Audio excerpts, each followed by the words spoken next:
folks. Welcome to the GreenLanternCorps.com. I am Naaim. You might know me better as Kuhan, and I am joined. We got a very special guest for you today, the Green Lantern Corps co-writer Morgan Hampton. Morgan, thanks for joining us. Thank you for having me. I'm happy to be here. Morgan, we bumped into each other at C2E2. I don't know how we missed you on the con. We walked through Artist Alley 100 times, and just you were like, "I know the Green Lantern Oath. I write the book." I'm like, "Oh, wait, hold on, wait a second. How did we miss you 3 different times?" So I'm glad we were able to connect and do this after the convention. Yeah, of course. Yeah, and I don't blame you. I heard at C2E2 they've got like the biggest Artist Alley out of like all the conventions. So there's just Really? so many things to see. So I get it. It's the only con I've been to, but I've been there. I've gone every year for 15 years. Okay. Because I'm local in Chicago, so Okay, I've cool. gone. I only missed one C2E2, and that was the very first C2E2. Gotcha. So every other year I've been. So to me, that's just what an Artist Alley looks like. Yeah, no, they're not all that big. They're not all that big. Yeah. For sure. Yeah. No, there's a whole lot there, but it's a fun con. Yeah. Real quick, how did you? Was this your first time at C2H? Have you been before? It's my first time. I'm actually from Chicago too. I grew up in Los Angeles though. And I never was able to make it to C2E2 either because of like work or I was in grad school the past couple of years. So that took a lot of my time. So this is my first time that I've had like time to go. And it was a great show. It's easily my favorite convention that I've done as a fan or at just tabling. Like the Midwest is just built different, you know? Yeah, for sure. Yeah, it's, I love it. There's obviously with any con up years and down years, and it's especially with the pandemic and things changing over those couple of years where, especially with C2E2 hasn't actually missed a year because in 2020 it was right before COVID, so it was February of 2020, and then 2021 it was in December, and then they were August 2022, and then finally moved back to the late March, early April that they're back in now. So it was as a Chicagoan, December and February are not the best times. Yeah. But we had nice weather this year, so it was all right. That's cool. Yeah, definitely nice weather. It was a nice change of pace for me because like in LA it's been a little warm and I like the colder weather, so it was nice. Even though it wasn't too cold, it was nice just to like see my breath. It was nice, like a brisk 50, 60 degrees, for sure. All right, well, let's ask you a couple questions. Sure. Why comics? What does being a comic book writer mean to you?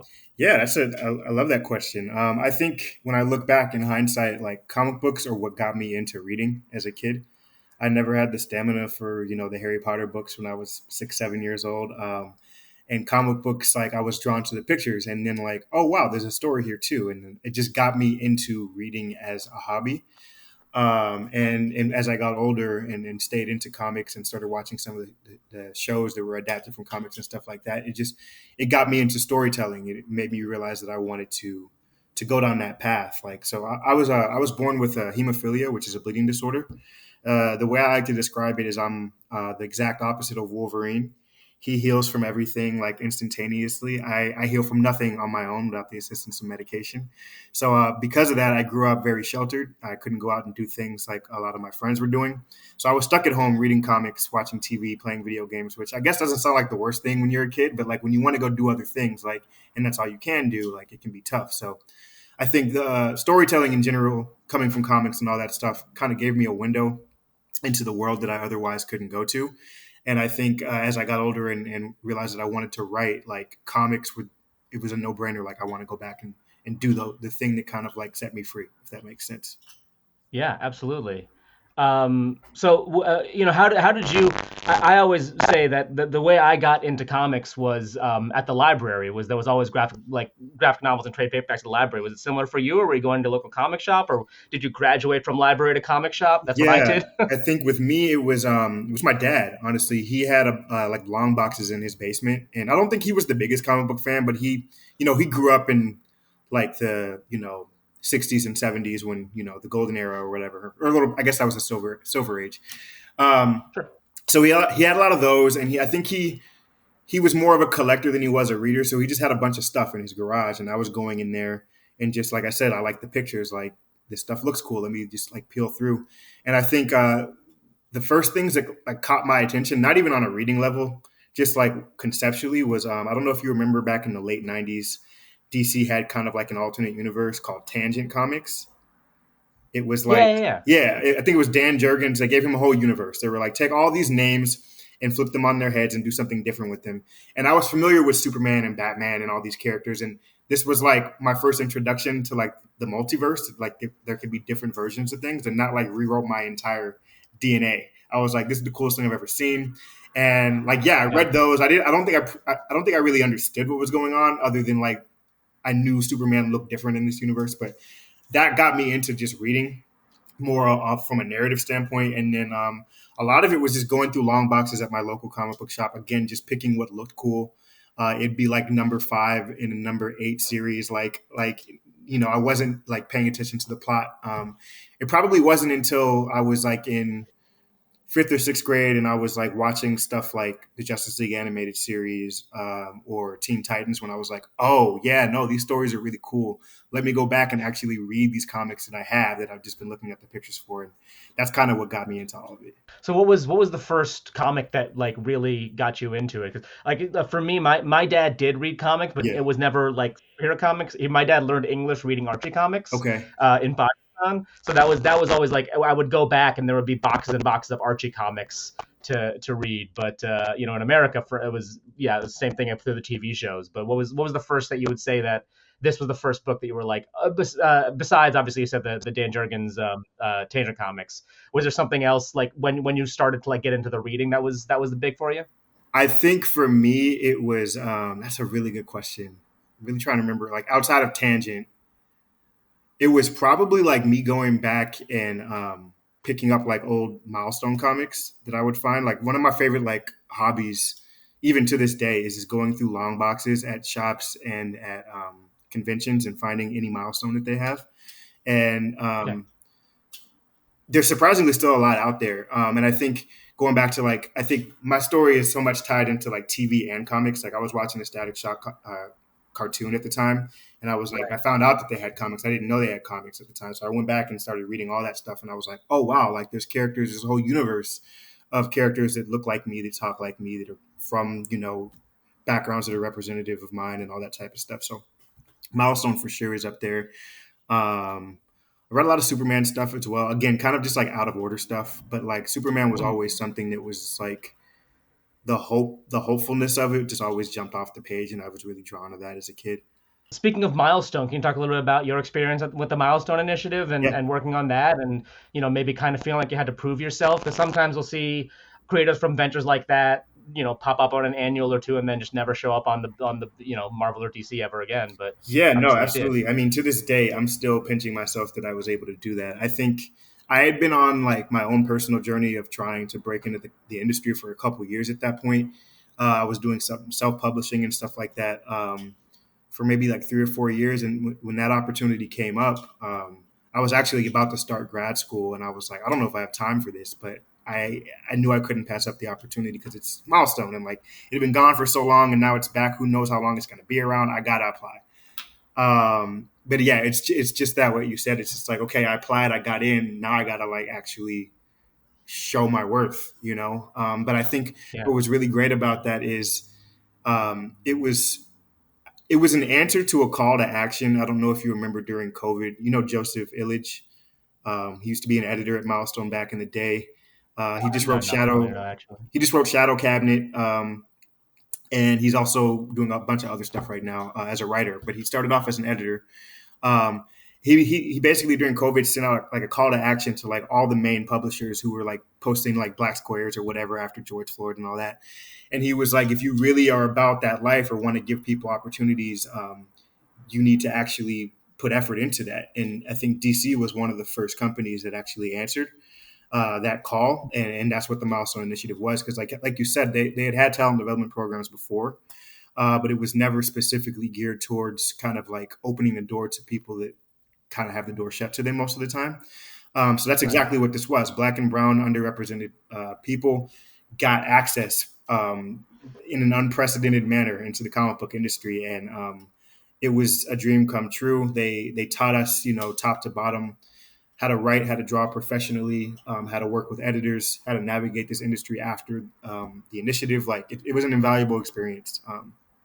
Can't say anything bad about it, honestly. And very cool that, you know, having grown up on the Milestone book, right, and then coming in on this, that's a really cool story. Yeah, no, it was great. Yeah.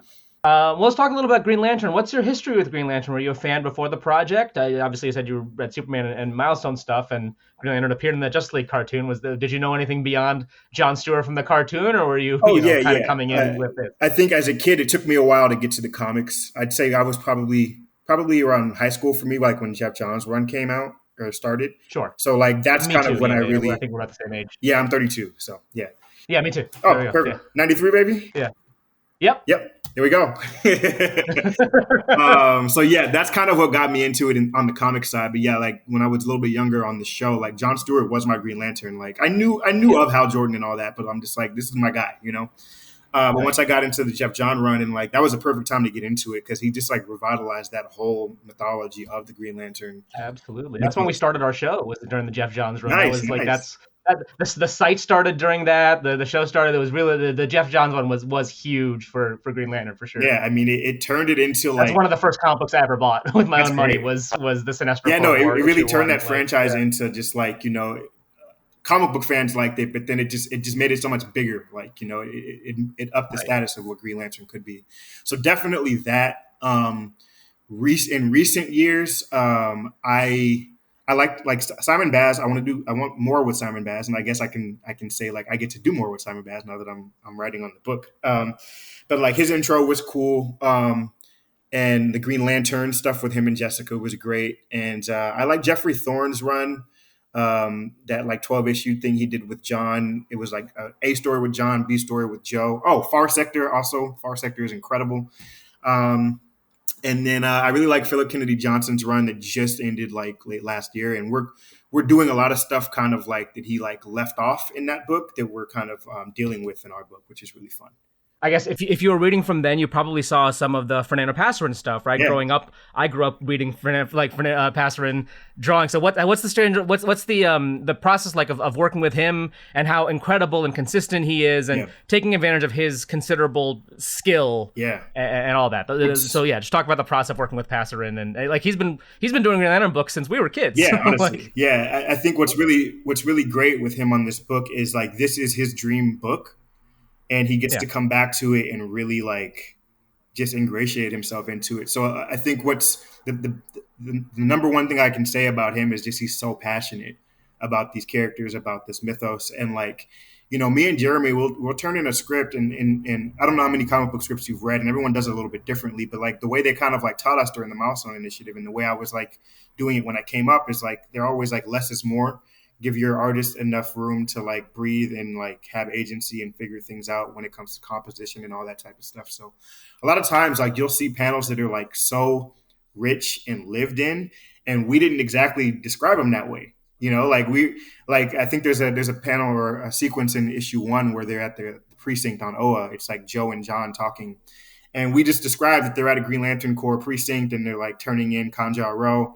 And like, you know, it should look somewhat like a, you know, NYPD police precinct in the 80s or whatever. And he just went all out and made it feel like the most lived in thing that you can possibly imagine. Like there's a lot of stuff going on in the background that we didn't even like tell him to do. He just decided to do it. And like, it just goes back to like, he's just so passionate about these characters and about this universe. So it's a lot of fun. And you mentioned Jeremy, your co-writer, Jeremy Adams. What's the co-writing dynamic like? Yeah. Do you like the paid by page? Is it rock, paper, scissors to see who gets the action scenes? What do you do? I'd say it depends on issue. Like it's an issue by issue basis. I think the first like maybe 3 or so issues, we were literally just like splitting up pages, or not even splitting up pages. We were writing the same pages. We would just both go in and edit each other's things. I'd say starting with issue 4, what's out now? 3 is out, right? I think 3 is the last one out. Yeah. Starting with issue 4, we kind of do an A story, B story thing. So that is more of like he tackles one, I tackle the other. But then it's the same thing. Like once we're done, we still go in and like we'll edit each other's stuff before we do a final, before we turn it into editors and all that type of stuff. So it really does depend. But I think we've really hit our stride with the A story, B story stuff. So if you've liked what we've done so far, I feel like it's about to get even better. Fantastic. Looking forward to it. And how has your experience on Cyborg influenced your approach to writing the cosmic sort of ensemble-based storytelling like Green Lantern Corps? Yeah, I think uh, I think what was great about Cyborg is that was weirdly enough my dream project, and I got to do it for my first project. Yeah, I think what's different about that book is because, for better or for worse, as popular as Cyborg is as a character, he's not like no one's paying attention to him the way they are in the Green Lantern Corps, at least the way they are, at least the way that I was when I was a fan before I was a writer. So what was cool about that book is I got to add a lot of myself to the character and do things with the character that hadn't been done yet that I wanted to see done because like he hadn't really been developed in 40 years. Green Lantern Corps or Green Lantern in general, like you can't do as much of that. Like you can if you're Jeff Johns, but like someone like me just starting out, but even Jeremy can do this. But like taking liberties or taking characters into a different direction is a lot harder from an editorial standpoint, and then from a fan standpoint too. Like fans, have some very strong opinions about things, and you don't want to piss them off and stuff. So I think in a way, like I won't say it prepared me. I think what prepared me for this book was actually I did a Star Trek book at IDW last year, which is a lot more space and a lot more has an ingrained fan base that loves, absolutely, and an ensemble, of course, and an ensemble, and every fan has their favorite like Glup Shadow character that like no one knows about, but it's their favorite character. So like I think that prepared me more for this book than Cyborg did, as much as I love Cyborg. Sure. And I think also like that book actually got me this gig because Paul Kaminsky, the group editor, who I'm working under, is a big Star Trek fan, and he was reading my Star Trek book, and like that's what got me. He knew me from the Milestone Initiative, but I don't think he put two and two together until like I sent him an email, and he's like, "Oh wait, yeah, you're Morgan from the Milestone Initiative. I like your Star Trek book," and it was a really serendipitous thing. So I think Star Trek got me this gig for sure. So I got to thank Star Trek for that. And we'll do a couple rapid fire questions in a second, but I think the last sort of big question here: how do you see the Green Lantern Corps adapting or reflecting modern day real world themes?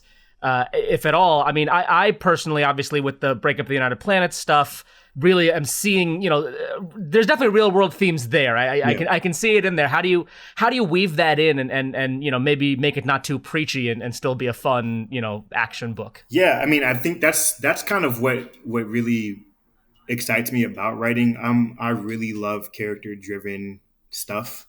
So kind of just digging into people's motivations, what makes them tick, what like pisses them off, what makes them happy. Like that's what makes me happy when I'm writing. So I really like digging into stuff like that.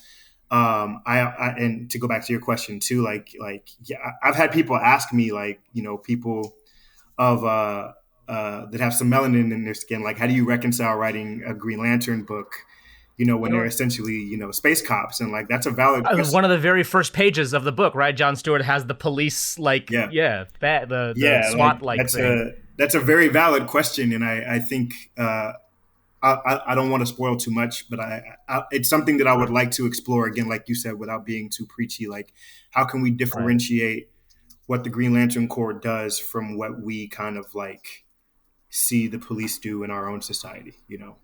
I do think it's important, and of course it's aspirational in many ways, and a lot of the characters you're writing are John and Joe and Baz and like who are those characters who on Earth have surely in the world that we live in dealt with those kinds of things in real life. So it's and obviously you have a perspective that potentially another writer might not have, exactly. Especially that and that was the point of the Milestone Initiative, right? was bringing in someone with a voice like that. Exactly. So I know I said that was the last question I had before the rapid fire, but you did bring it up, so I do want to ask. So, like, what do you think makes John Stewart tick? How do you view that character? Is he deeper than his past job titles? Like, I mean, obviously he is, but like, where do you see that character? Because sometimes he can get on a soapbox, right? He sided with Sinestro in the beginning. Like, it's So how does that feel with that character? Yeah, I think when I write John, and I wasn't expecting this, I see so much of my dad in John. My dad was a career Marine for 26 years. Wow. Not an architect, but like I think they're very calculated in the same way. And I can like when I'm writing John, and I'm like, well, what would he do in this situation? Like a lot of times, I'm like, I think about my dad too, and I'm like, actually, like I think they would do the same thing.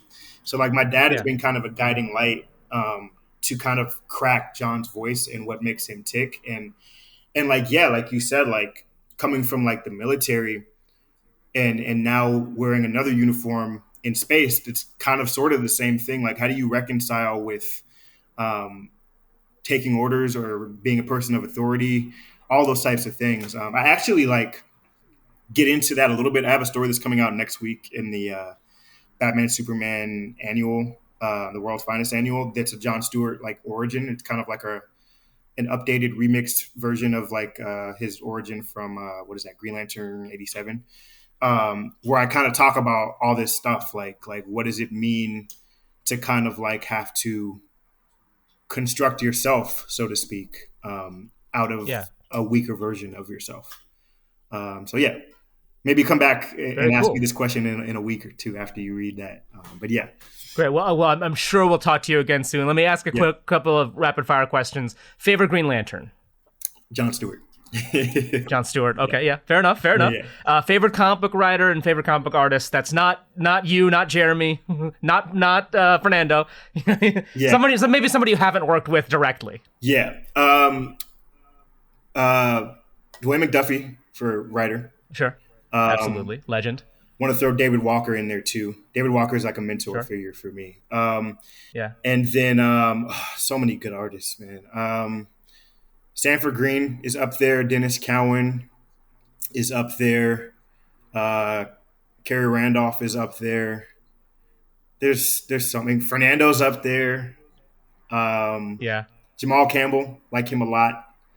Yeah, there's a lot of good artists out there. There's a lot of great artists. Yeah. I am on the record. My favorite artist of all time is Francis Manapul. I love his work so much. That was great. Yeah. I have that Flash omnibus of his because I just look at the pictures. I don't need to read the story. His art is amazing. Worst character ever. Oh, worst character ever. Oh my God! Does it have to be comic book centric? Let's do one comic and one not. Well, because it's kind of comic book centric, but it's an adaptation of a character on a TV show. Legends of Tomorrow. Captain. My God! Was he Captain Steel? Was that his character? Haywood, Citizen Steel. Yeah, Citizen Steel.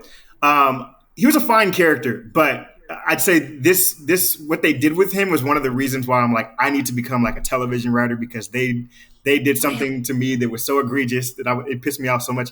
He had hemophilia. I don't know if you even remember that. It was like a throwaway thing. Oh, sure. Yeah. He had hemophilia. Sure. The man got like stabbed in the gut. Should have killed him like within 5 minutes, but he became Captain Steel and it was instantaneously healed. And then they never mentioned it again. That's fair. I was so that pissed. Makes sense. Yeah. Because I like that character, but I understand coming from that perspective of someone with hemophilia, of like this doesn't feel true to my own experience. Because they did have the character of Zari, was it Tomaz, who was like a Muslim character who like I had not seen a Muslim superhero on TV before, and like she wasn't super practicing, but she fasted for Ramadan, which is a lot like me. So like I loved that show and I loved all the characters in that show, but I thought you were gonna say Hawkman in that show, honestly. I can't say anything Hawk related. The internet is really mad at us about some Hawk. Oh, but it's okay. Everyone hates the Hawks in that show. They wrote them out of the first season. Everyone was happy about it. I think they're safe if you say my least favorite version of Hawk Girl is the one from Legends of Tomorrow. I think everyone will agree with that. But I get where you're coming from with Nate. That makes sense. I like that character. Like that show. It was a lot of fun. It was just I love that show. Intro for that character. But I get it. Yeah. All right, I'm going to put you on the spot. You told us at C2E2 you could do this. Do you know the Green Lantern Oath? Yes, absolutely. Hold on. Let me charge up my ring too. Did I show you my ring at C2E2? I saw you got the ring on. Yeah. Give me one. You didn't do it at C2E2, but you told us you could. So I was like, all right, let's. Yeah, let me charge this up. Because sometimes I'll say it together while I'm charging it. All right. In brightest day, in blackest night, no evil shall escape my sight. Let those who worship evil's might beware my power. Green Lantern's light. Hell yeah. Rad as hell. Last three. The Wire or Breaking Bad? Oh, The Wire. Season 4 was one of the best seasons of television ever. Cyborg or Jon Stewart? This is a hard one. Woo! Cyborg. And it's mainly because I see myself in him, and like as I see Cyborg as like a disabled hero, and I think we need more representation when it comes to that. And I think he should be viewed in that way, where it's like, am I a man or a machine? Like, no, you're a man who has a different set of circumstances, and you have to navigate the world differently. So Cyborg because amputee, of that. Right. Yeah, absolutely. And the hardest one, Jeremy Adams or Paul Kaminsky? Oh, that's a hard question. And we're going to email this to both of them. So I'm going to say I love them both. I'm going to say Paul because he took a chance on me. I mean, obviously, I've been publishing stuff for a couple of years at this point, but like this is my first time working on an ongoing, and I think he saw something in me, and he wanted to help build me up. And I hope it's going to be good for my career in the long run. So I got to say Paul for that. All right. Well, thank you so much for joining us, Morgan, and hopefully we'll have you back on here soon. Brandon said he's going to email you once every 3 months, so like every 3 issues, gonna get you back on here and ask you about what's going on with the Green Lantern Corps. I'm here for So thanks for joining us, and hope to see you soon. Cool. Thank you for having me. I have this magic ring. It is the color green. It can do anything. Sometimes it speaks to me, it says, how, what have you done with your life?